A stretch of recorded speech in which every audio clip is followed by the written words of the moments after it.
19h. Une famille composée de 2 parents et de leurs 2 filles, 7 et 12 ans, regardait le journal télévisé. À l'écran, des images de l'institut psychiatrique près de chez eux. La voix du présentateur se voulait grave et alarmante. Toute personne habitant dans les parages se doit de fermer ses portes à clé et être attentif à toute personne suspecte. Un patient de l'asile s'est échappé et il est potentiellement dangereux. Il est facilement reconnaissable car il est amputé des bras et des jambes. Si vous le voyez, contactez le numéro d'urgence. Les parents se retournèrent vers leur enfant et leur lancèrent un regard inquiet.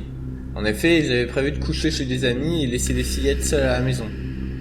Après un rapide débat sur la décision à prendre, ils convinrent qu'avec toutes leurs portes et fenêtres bien fermées à clé, rien ne pouvait leur arriver de grave. Après les avoir fait dîner et leur avoir souhaité une bonne nuit, ils embarquèrent pour leur soirée. Mais très vite, les jeunes filles furent dérangées par des bruits dans leur maison.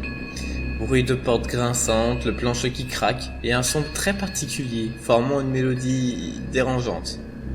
Poum, poum, tchic. Origine du son, inconnue. Mais il était répété mécaniquement, et les filles commencèrent à s'inquiéter. La plus jeune vint se réfugier dans le lit de sa grande sœur, qui elle-même se demandait d'où pouvaient provenir ces bruits si particuliers.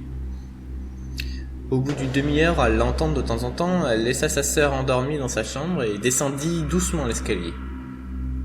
Tout était vide, et le bruit avait disparu. Seul le silence et quelques crissements dans la maison ensommeillée restaient perceptibles.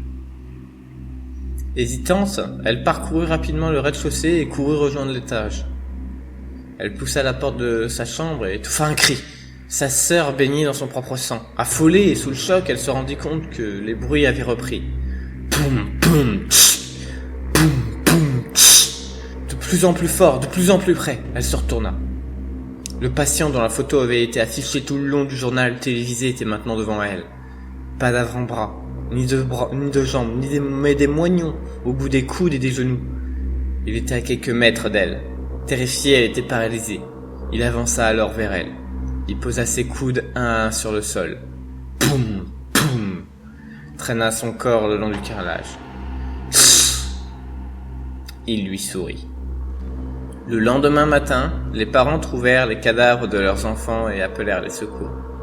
Ce n'est qu'après plusieurs heures de désespoir qu'ils se dirent qu'ils auraient sûrement dû fermer à clé avant même de regarder le journal télévisé.